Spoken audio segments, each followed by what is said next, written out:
यो के हो? के घरबेटी बा? के देख्नुभयो तपाईले? मेरो अनुहार हेरेर देख्छस्? उ त्यहाँ हेर।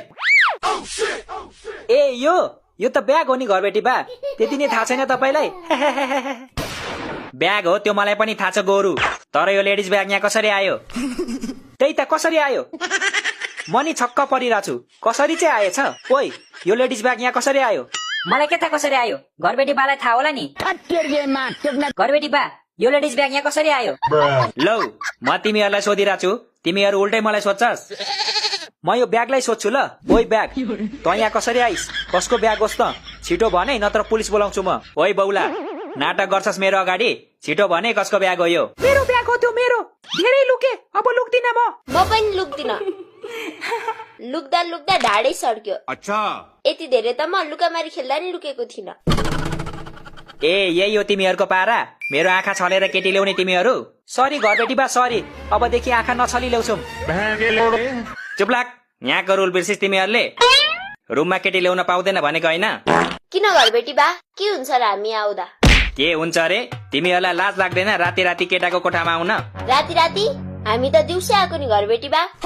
त्यति बेला तपाईँ भुडी फुलाएर सुतिरहनु भएको थियो। यो आजकलका केटीहरू के भाका होलान्? आफ्नो नभए नि आमा बाउको इज्जतको त ख्याल गर।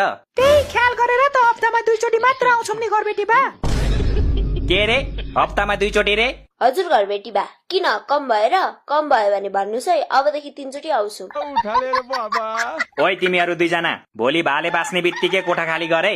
भाले त अस्ति भर काटेर खाएको होइन घरबेटी बा? क्या करूं इसका? घरबेटी बा, तपाईँ यसको कुरा नसुन्नुहोस्। यो पागल हो, पागल। प्लिज घरबेटी बा, हामीलाई एक मौका दिनुहोस् न। अबदेखि हामी कोही केटीलाई ल्याउँदिनौँ। हुँदैन। अस्ति नै एक मौका दिइसके मैले तिमीहरूलाई। एक मौका दिएर कहाँ हुन्छ त घरबेटी बा? हामी 2 जना छौं, कम से कम 2 मौका त दिनुहोस्। क्या सोच है रे तेरी? ए हो, त्यसो भए 2 जनाले भाडा पनि डबल देऊ न त मलाई। हेर मौकाको फाइदा उठाएको। यस्तै हरकतले गर्दा यो घरबेटीहरू मलाई मनै पर्दैन।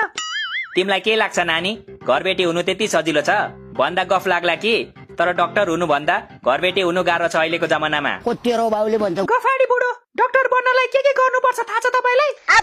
के गर्नुपर्छ र? 5 वर्ष मेहनत गरेर पढ्ने, इक्जाम दिने अनि पास हुने, त्यति त हो नि। घरबेटी बन्नलाई त सुरुमा कराते सिक्नुपर्छ, किनकि कति बेला कुन चाहिँ भाडावालसँग फाइट पर्छ थाहा हुन्न। त्यति मात्र हो र?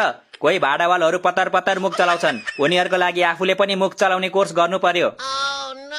अनि कसैले समयमा भाडा दिँदैनन्, आफ्नो पैसा पनि भिख मागे जस्तो माग्नु पर्छ। अनि कोही भाडावालहरू यिनीहरू जस्तो हुन्छन्, जति भन्दा नि नटेर्ने। यस्तो अनगिन्ती